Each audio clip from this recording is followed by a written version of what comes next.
Bueno, vamos a continuar hablando de Fenicia. Y hoy vamos a hablar de las principales ciudades fenicias, Sidón y Tiro.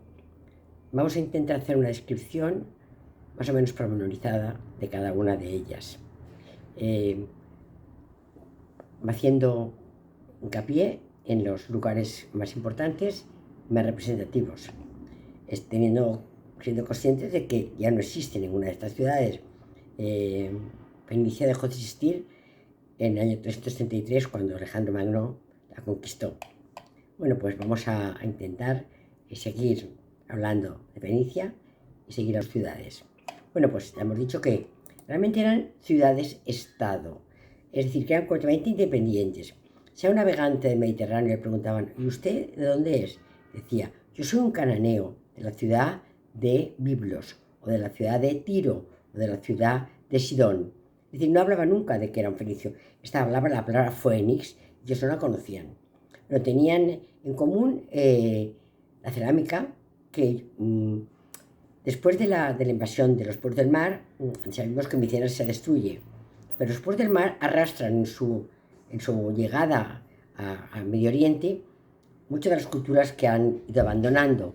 Entonces, una de las cosas que traerán será cerámica griega de la época geométrica.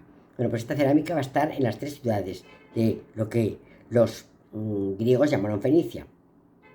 Otra cosa común era el murex. Quizás es una cosa muy importante, porque esto era el pigmento rojo que ellos extraían de un molusco, y que era realmente el producto más cotizado en su negocio de mercaderes. Bueno, el nombre que no se daban ellos llamaban cananeos, de Biblios, de Sidón o de Tiro, sino el nombre que les daban a ellos los griegos. ¿Por qué? Por Phoenix, porque Phoenix es rojo, eran los hombres rojos. Debido al pigmento que comerciaban, al comerciar este pigmento se manchaban, era un pigmento muy fuerte y se quedaba prendido de sus trajes, de sus manos y hasta de su pelo. Otra cosa en común es que no buscaban para nada territorio, sino lo que buscaban eran relaciones comerciales con otros pueblos. Y tenían todos monarquías, cada uno una: monarquía de Sidón, monarquía de Biblios y monarquía de Tiro. Bueno, realmente, pues, ¿qué era lo que más, cuáles eran sus más importantes productos manufacturados? Dijo manufacturados porque tenían la capacidad de transformarlos. Es decir, que conocían la manufactura, eran gente muy adelantada. Tenían fundamentalmente algo que era muy apreciado en todo el mundo mediterráneo, que eran los cedros del Líbano, fundamentalmente apreciados por los egipcios. Por esto muchos pueblos de ellos, fundamentalmente Biblos, fue una ciudad que estuvo siempre muy ligada a Egipto. También teníamos en común, ya hemos dicho, uno de sus productos eran las cerámicas, y lo tercero, pues, el mures, que es el pigmento rojo, que el pigmento rojo púrpura, que era uno de sus objetos más preciados para el comercio. Aquí tenemos sus cerámicas, que, como hemos dicho, cuando los hombres del mar arrasan todo el Medio Oriente, van arrasando a su paso a civilizaciones como la micénica, que luego va a renacer en la griega con muchísimo más interés, y traen de estas culturas algo consigo. Bueno, pues este algo consigo va a ser la cerámica micénica, que va a instaurarse en el Medio Oriente debido al camino establecido por los pueblos del mar.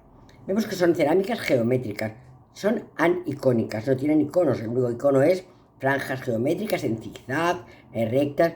Tienen una boca trilobulada, lo cual es de mucha utilidad para verter los líquidos que contenían. Realmente son cerámicas muy bellas y se han encontrado tanto en Sidón, en Biblos, como en Tiro. Luego, otra cosa muy importante es el murex, ya hemos dicho. Esto se extraía de este crustáceo, se machacaba, y de la parte carnosa salía un pigmento rojo, de lo cual se hacía una especie de polvito que se vendía a muy alto costo a las ciudades de la costa mediterránea, fundamentalmente la costa del norte de África, que fue la que ellos han colonizado. La costa de África, Sicilia, las islas Baleares, y luego también fundamentalmente Cádiz. Subieron por la costa del Atlántico hasta casi la Gran Bretaña. Este es su aspecto: los hombres rojos, porque se teñían todos de rojo. Es decir, que el pigmento era tan grande que tenía su cabello, su cara, sus indumentarias, los hombres de rojo. Bueno, pues la primera referencia que tenemos como hombres rojos, como Fénix, es en la Odisea de Homero, cuando Homero llega de vuelta ya a Ítaca y se encuentra con Eubeo, su porquero, y le dice que él fue raptado por Fénix, por hombres rojos. Como una cosa muy horrible porque para los griegos esto es un mal síntoma. En ese momento aparece la palabra Phoenix. Los romanos la transforman en Poeni, y en Poeni pasa a púnico, es decir que fenicio, Phoenix, púnico, y luego cartaginés va a ser lo mismo, el mismo pueblo, en distintos momentos cronológicos. Ellos se llamaban a sí mismos cananeos. Ya hemos dicho de cananeo de Sidón, de cananeo de Biblos o cananeo de Tiro. Bueno, nunca tuvieron la ambición de conquistar territorio, ya hemos dicho. Y por eso no tenían ninguna preocupación militar. Tan solo tenían una preocupación y era defenderse de agresiones. Y para esto amurallaban muchísimo sus ciudades o las ponían en lugares de difícil acceso. Bueno, pues tenía como costumbre tener relaciones comerciales y cordiales con sus vecinos. Estaban muy dispuestos a pactar y nunca a establecer guerra con ellos. En España encontraron a los tartesos y con ellos establecieron una relación comercial y un intercambio. Es decir, por ejemplo, los tartesos eran gente prehistórica, no conocían la escritura. Pasaron a ser protohistóricos, porque empezaron a conocer la escritura de los fenicios. Y luego pasaron a ser históricos, porque tomaron de la escritura fenicia una escritura propia. Es decir, que pasaron por las tres etapas de la prehistoria, protohistoria e historia en relación con la cultura fenicia. Es decir, en relaciones cordiales con ellos siempre. Bueno, eran monarquías, o más bien oligarquías, eran monarquías hereditarias, pero había un cuerpo de personas, ancianos, que eran normalmente los navegantes, los que tenían poderes mercantiles grandes, y estos grandes navegantes mercantiles conformaban parte del gobierno. Aparte de ellos estaba también un cuerpo funcionarial importante, porque hay que entender que los fenicios eran un pueblo comerciante, entonces tenían una gran contabilidad, tenían que tener anotado cada paso que daban y cada lugar donde vendían y compraban, y donde sabía que existía tal cosa para comprar y donde era requerida tal cosa para vender. Es decir, hicieron una contabilidad importante. Lo que ocurre es que la escritura fenicia se ha perdido en su mayoría. Primero porque la hicieron en tablillas en poca cantidad. Y cuando pasaron al papiro, el papiro en las tierras fenicias tenía muy poco ambiente adecuado, eran húmedas, se destruían. No ocurría como en Egipto, perduraban por años. Bueno, la ciudad quizá más antigua de todas las pobladas es Biblos. Es la primera ciudad del segundo milenio antes de Cristo de la costa del Líbano. La palabra Biblia se viene del griego y es una palabra en plural que es la Biblia, que significa los libros. Entonces, Biblos es el nombre que dieron los griegos a una ciudad fenicia a 40 kilómetros al norte de Beirut. ¿Por qué? Porque era el punto, el nudo de donde se repartían los papiros. Es decir, de la ciudad de Biblos mandaba sus cedros del Líbano al mundo del egipcio desde la cuarta dinastía ya, mejor dicho, desde la primera dinastía del Imperio Antiguo, y hay sarcófagos con la madera de los cedros del Líbano. Pero a partir de la cuarta dinastía, con ese refugio, ya se está escribiendo sobre este comercio. Y esta flota que manda el primer faraón de la cuarta dinastía a Biblos para mandar coger sus cedros. Era muy importante. Y entonces, ¿qué pasaba? Pues cambiaban en Biblos los cedros por papiros. De esta manera, Biblos era como un centro comercial de papiros. Y desde allí se mandaban a todo el resto del mundo. Por ejemplo, se mandaban a la ciudad de Pérgamo. Es muy importante la historia de Pérgamo con relación a los papiros, porque Pérgamo tuvo un gran desarrollo y su biblioteca fue tan importante como la de Tebas. En este momento los egipcios les pensó, a ver si nos adelantan los habitantes de Pérgamo en sus libros, y decidieron no venderles más papiro. Entonces los habitantes de Pérgamo tuvieron que buscar otro nuevo lugar para poder escribir. Y esto era el pergamino, pero el pergamino era carísimo, porque era la piel de vacas abortadas o recién nacidas, tratada, y donde se escribía. Bueno, pues escribía, pero se reaprovechaban. Es decir, que las láminas de de pergamino se reproducían, eso se llamaba palisepto, que eran rayar los escritos, es decir, uno recibía una carta escrita en un pergamino. Entonces, cuando leía la carta y conocía lo que le habían dicho, la rayaba, que se llamaba palisepto, y la volvía a escribir para poder mandar otra vez de nuevo, porque era tan caro este medio, este soporte para la escritura, que tenía que reutilizarse. Bueno, pues la palabra de Pérgamo viene porque de pergamino, viene por eso, perdón, de Pérgamo, que es el lugar donde se tuvo que inventar al no tener ya papiros, porque se negó a vendérselos biblos a través de Egipto. Bueno, pues se puede considerar una urbe a partir del tercer milenio, pero realmente su gran brillo fue después de la llegada de los pueblos del mar. Es decir, que estaba habitada en el Calcolítico, estaba habitada hasta en el Neolítico, en el 10.000 a.C., pero realmente su mayor desarrollo se va a dar a partir de la llegada de los pueblos del mar. Es junto a Argos, junto a Luxor, a Tebas, las ciudades más antiguas conocidas. Es decir, Argos, Jericó y Luxor eran comparables en su antigüedad a Biblos. Biblos está aquí tenemos Jericó, aquí tenemos Luxor y aquí tenemos Argos, las ciudades más antiguas de esta zona del Mediterráneo oriental. Es decir, Jericó, Biblos, Luxor y Argos, las ciudades más antiguas de esta zona del Oriente Medio. Bueno, el suyo desarrollo conoció, como ya decíamos, el mayor esplendor cuando llegaron los pueblos del mar y se asentaron. Se asentaron y entonces, ¿qué hicieron? La cultura que habían obtenido en su paso por toda la zona de Oriente Medio, la fueron distribuyendo. Entonces, Biblos fue un momento que adquirió una gran importancia y fueron tan importantes como la nueva cultura griega, nacida de la antigua cultura micénica. Bueno, aquí tenemos el lugar donde se ve Biblos perfectamente, la ciudad más meridional de las tres ciudades importantes de Fenicia. Bueno, Snefru, que fue el primer faraón de la cuarta dinastía del Imperio Antiguo, ya relata, lo dicho por escrito, por escrito en jeroglífico, dos expediciones navales para recoger cedros del Líbano. Es decir, que realmente era un producto de muchísimo aprecio para los egipcios. Este comercio entre las ciudades fenicias y las ciudades de Egipto fue ya hemos dicho, desde la cuarta dinastía hasta en la época tardía, cuando ya mandaban allí los persas. Es decir, desde los primeros egipcios hasta los persas está acreditada el intercambio comercial entre Biblos y las ciudades egipcias a través de los cedros. Biblos pasó a ser una colonia egipcia durante todo el Imperio Antiguo.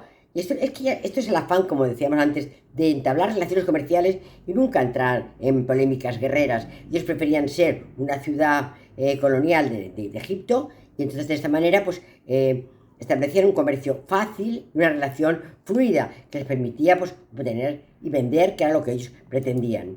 Muchos sarcófagos de la dinastía primera ya estaban hechos con cedros del Líbano, y realmente se llama Biblos también porque en ellas se escribió en esta ciudad la primera Biblia. Es decir, que Biblos le viene por el nombre de esto, el nombre de Biblia, de libro. También aconteció en Biblos la escritura de la primera Biblia. Bueno, Snefru, como decíamos, era el fundador de la cuarta dinastía, pues había mandado 2 flotas hacia el Líbano para recoger de allí los cedros. Era un emperador muy constructor y construyó 3 pirámides. Fue el primero que hizo las pirámides. No fueron Keops, Kefren y Mizarinos. Keops fue el hijo de Snefru, pero fue Snefru que las hizo. La primera pirámide la hizo en relación con su padre. Este es Snefru en el Museo del Cairo. Esta es la primera pirámide, la pirámide de Meidium, que la hizo junto con Uni, que fue el último faraón de la tercera dinastía del Imperio Antiguo. Es una pirámide todavía escalonada, que está formada con varias mastabas, una sobre la otra. Es decir, todavía no se ha encontrado la manera de hacer las pirámides sin estos escalones, y es Snefru el que lo va a aprender. Y se inicia este aprendizaje con la pirámide romboidal que se encuentra en Dansur. Es un lugar bellísimo, Dansur. ¿Por qué? Porque realmente en Gizeh, donde están las pirámides de Keops, Kefren y Mycerinos, es un lugar bellísimo, pero está lleno de gente, lleno de camellos, lleno de vendedores de agua. Ay, es un sitio muy agobiante por la cantidad de gente que hay. En cambio, tanto en Meidum como en Dassur, la gente no va. Está a 40 kilómetros del Cairo. La carretera llega hasta 2 kilómetros de las pirámides, pero luego haces un camino maravilloso y tranquilo hasta llegar a la pirámide. La primera pirámide está junto con la pirámide roja, la pirámide romboidal, que son los dos que hay en Dassur, que está una pirámide que se empezó una pendiente que no se pudo seguir, porque si se seguía se superaba la altura y entonces se hundía. Tuvieron que quebrarla para hacerla posible y que no se hundiera. Pero Sifru era un hombre muy ambicioso y quiso probar de nuevo. Y entonces hizo la primera pirámide realmente que existe, que es la pirámide roja de Dassur. Es anterior a la pirámide de Keops, de Kefren y Mycerinos. Ya hemos dicho que Snefru era el padre de Keops. Esta pirámide ya es como las pirámides que encontramos en la ciudad, en el sitio de Gizeh. Bueno, también hemos dicho que Biblos era la ciudad del papiro. Era la que desde ella se vendía el papiro a todas las ciudades del resto del Oriente Medio. Estuvo habitada de forma ininterrumpida desde una de las ciudades más antiguas, que está habitada de forma ininterrumpida. Su nombre ya hemos dicho que era Gubla, Jebal y luego Biblos, que es el nombre que le dan los griegos, y es el que nos hace recordar que en esta ciudad se imprime la primera de las Biblias. No es esto. Esto es un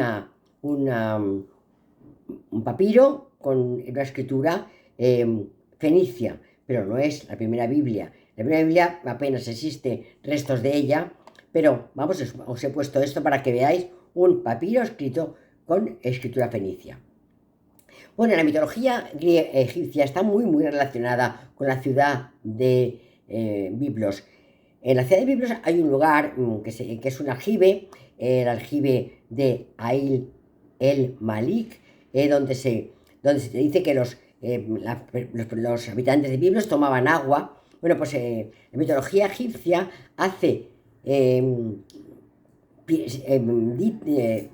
anota en alguno de sus textos que en este aljibe es donde Set guardó los trozos de su hermano Osiris que había matado por celos. Bueno, realmente esta es una historia del antiguo Egipto en la cual nombra la relación entre los hermanos Isis, Osiris, Set y Neftis. Isis se casó con Osiris. Set era de los 4 hermanos el más pérfido y estaba enamorado de Isis. Entonces, ¿qué hizo? Matar a su hermano Osiris, trocearlo y, según la tradición, meterlo en esta aljibe que hemos dicho que se encontraba en la ciudad de Biblos. Realmente, los 4 hermanos, Isis, Osiris, Neftis y Set, eran los hijos de Geb, la tierra, y Nut, el cielo. De estos dioses primitivos de la mitología egipcia nacieron Isis, Osiris, Neftis y Set. Bueno, pues la relación tan íntima entre Biblos y Egipto hace decir que en este lugar de Biblos estaba depositado los trozos de Osiris que encontraron su hermana Set y su hermana, que encontraron Isis y Neftis. Esto es un pergamino, me parece a mí muy bello, donde aparecen 2 escenas. En la parte superior, la hermana Isis, que lleva en la cabeza la silla, y la hermana Septis, que lleva en la cabeza la copa, que están buscando y han encontrado los restos de Osiris. Los han encontrado y los han vuelto a pegar. Una vez está recompuesto Osiris menos el pene, que se lo ha tragado un pez y no ha podido ser encontrado, Isis, en forma de pájaro, de ave, se posa sobre él y se produce la copulación y se engendra a Horus. Y en esta relieve vemos a Horus como bendice el momento en que su madre Isis se posa sobre su padre Osiris y nace él. Esto es en el viaje nocturno que va a hacer Osiris por el Bajo Nilo. Y aquí tenemos a la serpiente que intenta destruir a Osiris, y aquí tenemos también al dios que va a hacer, va a tomar nota de lo que está ocurriendo en este momento. Es un bellísimo relieve que nos cuenta el nacimiento de Horus, de la cópula entre el pájaro que representa a Isis y su esposo muerto Osiris.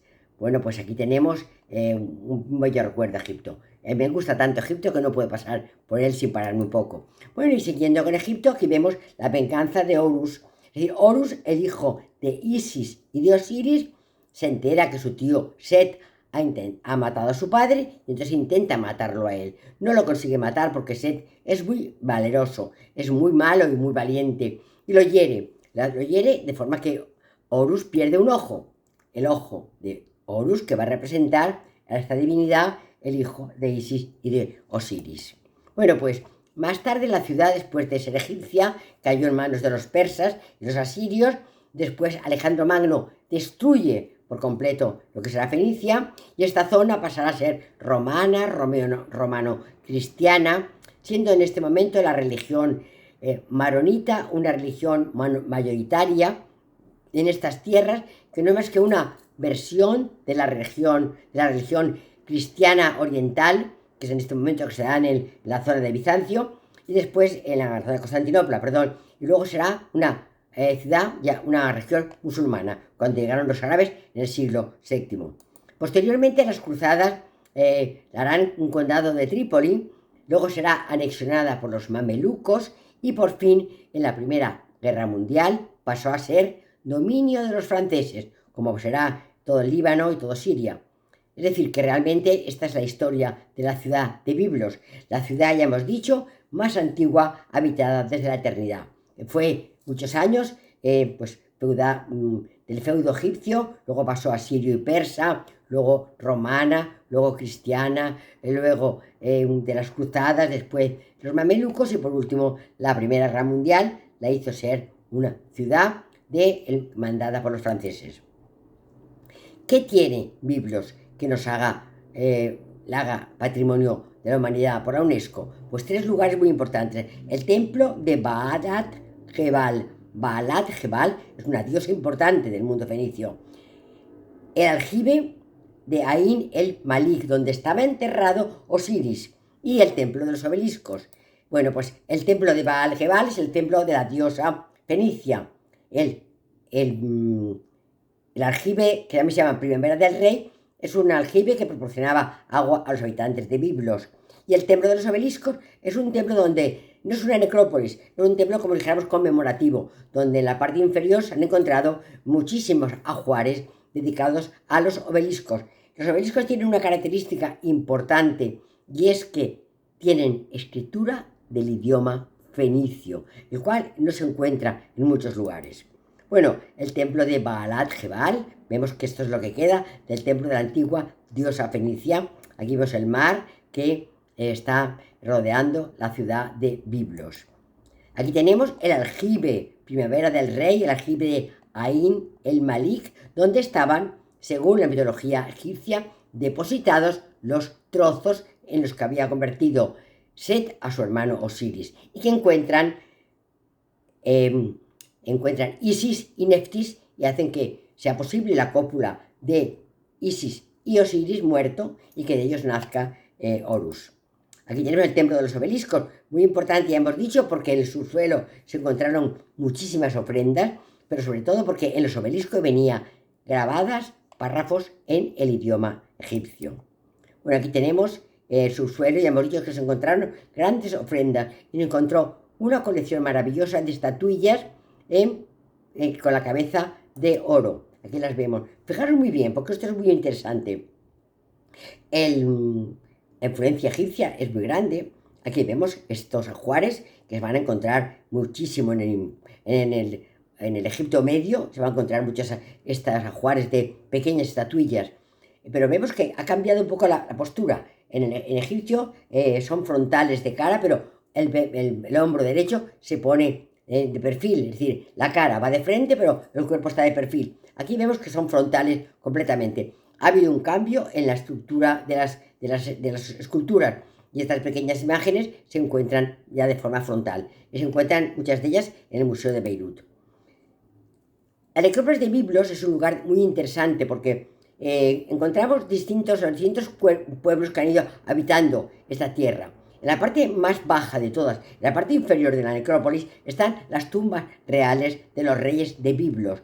Sobre ellas hay un teatro griego, sobre ellos hay una muralla medieval, sobre ella hay una antigua iglesia catedral, sobre ellas hay un castillo de los cruzados y sobre ellas una mezquita del siglo XVII. Es decir, esta es la necrópolis de Biblos y vamos a encontrar, ya digo, esta secuenciación en los hallazgos arqueológicos. El conjunto está formado por el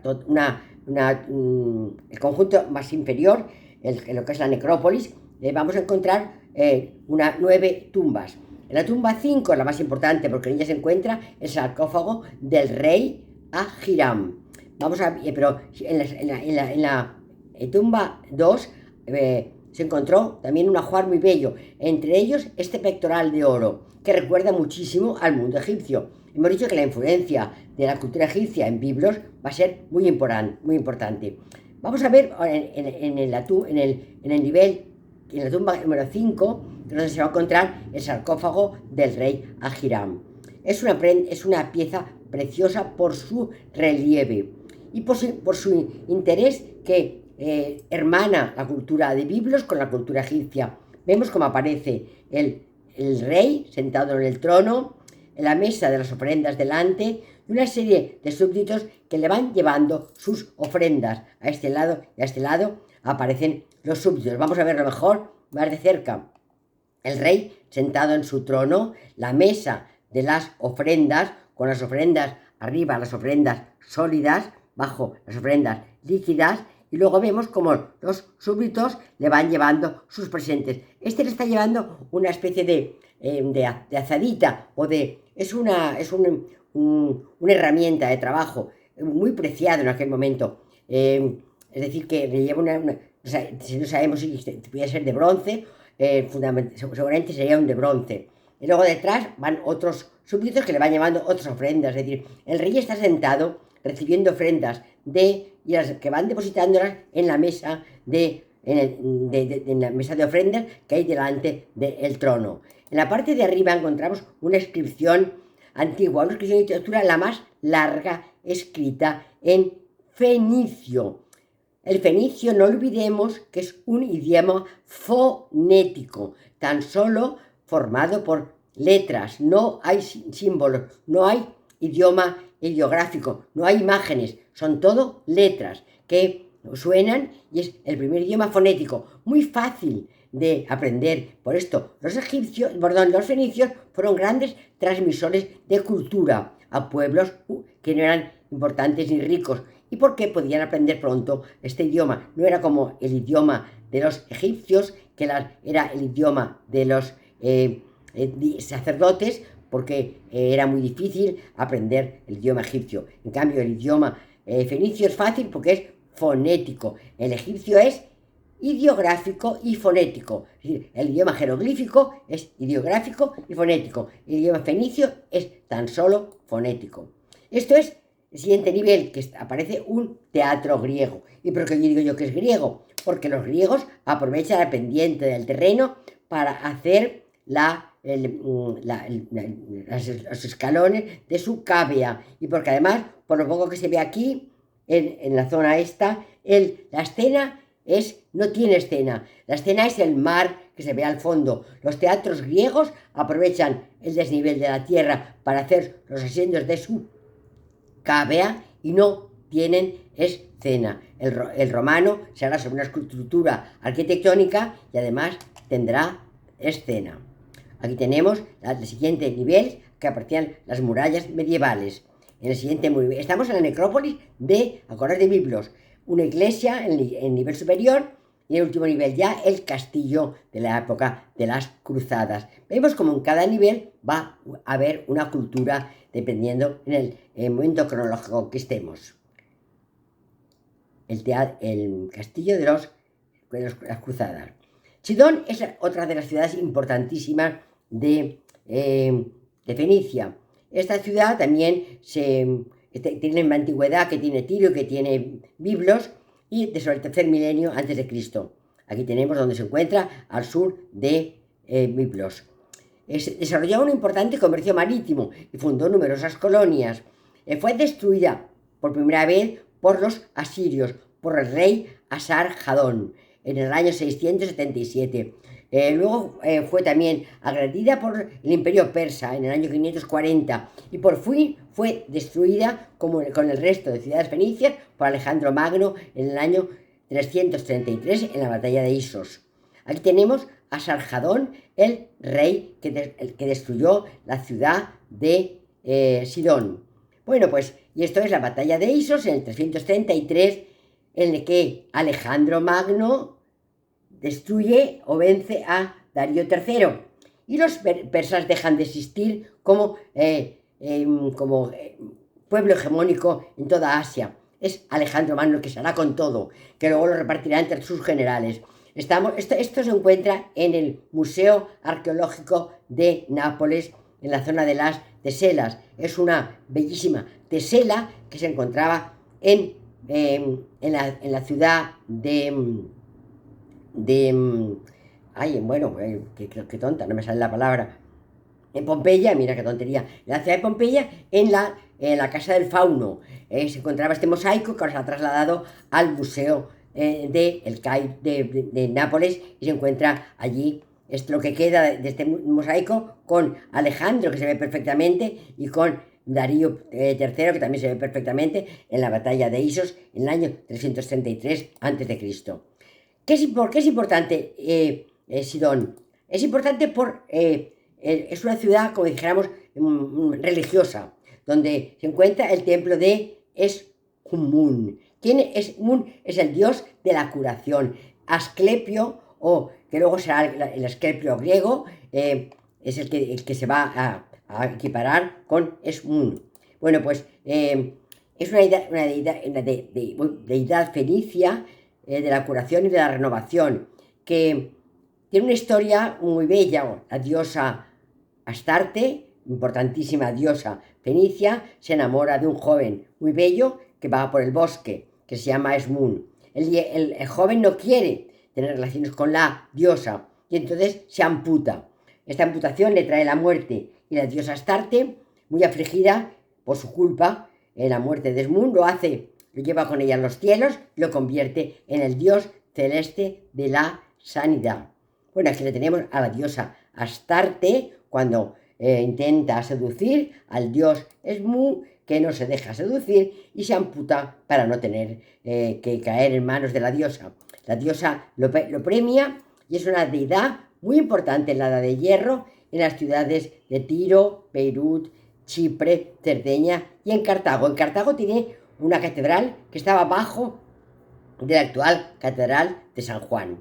En Cerdeña se encontró una inscripción trilingüe donde estaba puesto, es decir, trilingüe, se encontró en griego, en fenicio, se encontró una inscripción que decía que Esmun era el quebrable en griego al dios Asclepio y al dios Esculapio. Estaba escrita en latín, en griego y en fenicio.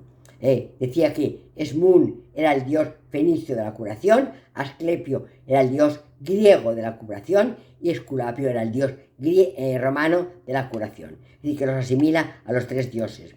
Bueno, realmente el templo de Esmun no es de la época de la fundación de Sido, sino es mucho más tardío. Es de la época de los Aqueménidas, del año 529 a.C.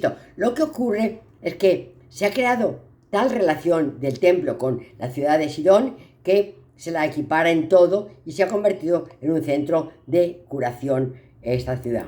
Bueno, aquí tenemos el templo, un capitel del antiguo templo de Esmun. Aquí tenemos un relieve helenístico de la época helenística. Aquí tenemos, ¿qué ha ocurrido? Es un templo muy ecléctico, porque cada una de las culturas ha intentado añadir algo al templo de Esmun, haciéndolo un templo completamente ecléctico, donde aparecen diferentes estilos decorativos y diferentes estilos arquitectónicos. Aquí tenemos la época romana del templo de Esmun. Bueno, el antiguo santuario, ¿qué es lo que conserva? Conserva una serie de cisternas que son alimentadas por el río Abalí y por el manantial Isle, que seguramente tienen aguas sulfunosas o aguas con algún electrolito que hacen que estas aguas sean produzcan curación, sanación, fundamentalmente de las enfermedades de la piel. Entonces, por esto tiene esta fama tan importante, porque se le atribuyen efectos terapéuticos y purificadores muy, muy importantes. Y esto hace muy famosa a la ciudad de Sidón. En las excavaciones del templo de Esmun se han encontrado, en profundidad, ya sí que se han encontrado antigüedades de la época de la fundación de la ciudad de Sidón. Podemos encontrar en ellas, pues, esta escena del rey Asarjadón, que fue el tercer rey de la dinastía Sargoria, del imperio neoasirio, que actuó sobre ella. Y tenemos aquí relieves de la época mitología griega, representando deidades griegos en el tiempo de Esmun. Aquí tenemos una cabeza votiva del siglo IV a.C., que también se ha encontrado en las excavaciones del templo, y aquí tenemos una estatua votiva con inscripciones en lengua fenicia, muy importante. Se ha encontrado también en el santuario de Esmun del siglo V a.C. Bueno, y ahora vamos a ver Tiro, que es la última ciudad de estas ciudades tan importantes de Fenicia. Bueno, pues también es del tercer milenio y, bueno, pues aquí tenemos la ciudad romana de Tiro, porque realmente queda, es lo que se ve hoy, la ciudad de Tiro. Bueno, fue una ciudad muy poblada del tercer milenio y fue también conquistada por Tutmosis I, que fue el cuarto faraón del Imperio Nuevo, y duró conquistada por los egipcios de Tutmosis I hasta Ramsés II. Después pasó a ser una ciudad asiria y por último el rey David, el rey hebreo David, hace una especie de alianza entre hebreos y sirios para que sea gobernada por ambos la ciudad de Tiro. ¿Qué es importante? Aquí tenemos a Tutmosis I, el rey del Imperio Nuevo, del cuarto faraón del Imperio Nuevo, que conquista de la dinastía 18, que conquista a la ciudad de Tiro. Aquí tenemos a Tutmosis y aquí tenemos el bellísimo el sarcófago, la tumba de Tutmosis I en la necrópolis de Tebas, donde están enterrados los faraones de la dinastía 18 y 19. Aquí tenemos, esto es un resto de un lugar que ahora ya no se puede visitar. Esto es Dura Europos, era un yacimiento que se encontraba en Siria, en el nacimiento del río Éufrates. Bueno, pues aquí aparece a Samuel, primer rey de los hebreos, consagrando a David, tercer rey de los hebreos del siglo III después de Cristo. Digo que no se puede visitar porque las últimas guerras han destruido por completo todos estos yacimientos maravillosos de Dura Europos. Estaba un poco más hacia el este de la ciudad importante de las ciudades importantes de Siria, donde realmente no queda más que destrucción. Es decir, Palmira se ha sido destruida, igual que ha sido destruida este yacimiento de Dura Europos. Bueno, durante el primer milenio empezó a ser Tiro más importante que Biblos, pasó la hegemonía a Biblos. Tiro era una ciudad muy, muy, muy marinera y fue la que más colonias en el norte de África, en Sicilia, en las Islas Baleares y en Hispania, en la ciudad de Cádiz, creó. De las tres ciudades fenicias, Tiro fue la que creó más colonias. Tenía dos partes, una parte insular y una parte continental. Realmente la ciudad estaba en la parte insular. Hoy esta isla no se puede visitar porque el mar se ha apoderado de ella. Pero tenía dos, es decir, estaba separada de la parte continental por un estrecho de agua, una lengua de agua que tenía unos 700 metros de anchura, que Alejandro Magno transformó en un puente para poder conquistar la ciudad de Tiro. Hizo un puente que unía la isla con la tierra continental. La isla tenía dos puertos, un puerto sidonio y un puerto egipcio. Aquí tenemos la ciudad de Tiro, la parte insular de Tiro, la parte insular de Tiro, el puerto de Sidón, el puerto egipcio, la parte, el dique que hizo Alejandro en el año 332 antes de Cristo, que unía el Tiro insular con el Tiro continental. La ciudad hoy está aquí, en la antigüedad estaba aquí. Hoy el agua, la tierra, todos los sedimentos que han ido acolmatando el mar han cubierto este dique, y hoy realmente no se puede contemplar la isla como en la antigüedad. Aquí tenemos cómo era la antigüedad, con el puerto egipcio y el puerto de Sidón. La ciudad, antigua ciudad de Tiro, amurallada toda ella y con un gran templo en la parte central. Bueno, fue el puerto más importante de Fenicia. Decíamos que los comerciantes de Tiro fueron los primeros que navegaron sin hacer navegación de cabotaje. Navegaban durante la noche porque se guiaban por la estrella, la Osa Menor. Bueno, esto les trajo una prosperidad económica muy importante. Bueno, pues llegaron a las costas, fundaron colonias en el mar Egeo, en Grecia, en el norte de África, en Cartago, en Sicilia, en Córcega, en la Hispania, bueno, en la península ibérica de Tartesos, en Gadir, y más allá atravesaron las columnas de Hércules y subieron hacia lo que es hoy Galicia y hasta las Islas Británicas. Bueno, aquí tenemos el camino desde Tiro, por el norte de África, con excursiones a Creta, a el mar Egeo, a Lepsis, Magna, a Cartago, a Sicilia, a Córcega, a Hispania, a las Islas Baleares, y cómo atravesaron las columnas de Hércules para subir hacia el Atlántico. Es decir, de todas las ciudades fenicias, Tiro fue la que creó más importantes colonias. Por ejemplo, Cartago es una colonia de Tiro.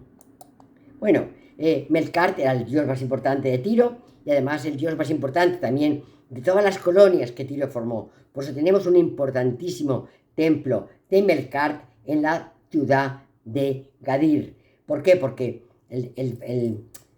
el culto a Melkart se extendió por todo el Mediterráneo.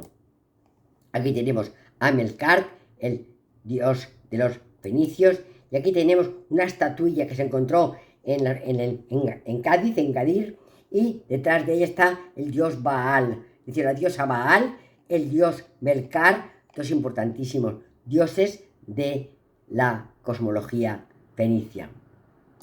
Bueno, aquí tenemos el templo de Melkart en la ciudad de Cádiz.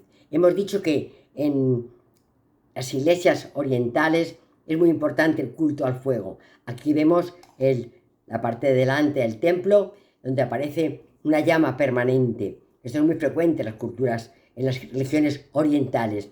Y luego vemos la reconstrucción, por supuesto, del templo de Melkart en Cádiz. Pero las reconstrucciones se hacen siempre siguiendo criterios arqueológicos sanos. Y aquí vemos que lo que aparece es un templo con una escalinata, con un acceso escalinada, un pródromos, una especie de atrio o nactres, y luego un templo con tres naves. Una nave central más elevada que permite la entrada de la luz y dos naves laterales más bajas. Esto es una planta basilical que luego tomarán los romanos, que luego tomaremos nosotros hasta nuestras más modernas iglesias. Entonces, por supuesto, en la época barroca, en la época renaciente, hemos encontrado estas iglesias en la época gótica, estas iglesias de planta basilical con tres naves. La nave central más elevada, las naves laterales más bajas. Esto, la arqueología hace pensar que quizás el templo de Melkart de Cádiz tuviera esta tipología. La arqueología muchas veces tiene que eh, creer cosas porque las piedras se lo dicen, no por otra cuestión. Bueno, otra cosa muy importante de la ciudad de Tiro es la púrpura tiria. La púrpura tiria era la más pura de todas las que se fabricaban en Fenicia y tenía este color así como un poco amoratado, era completamente perenne, es decir, que lo que se tenía con la púrpura tiria era una tinción que era para toda la vida. Muchas gracias y espero que les haya distraído esta clase sobre los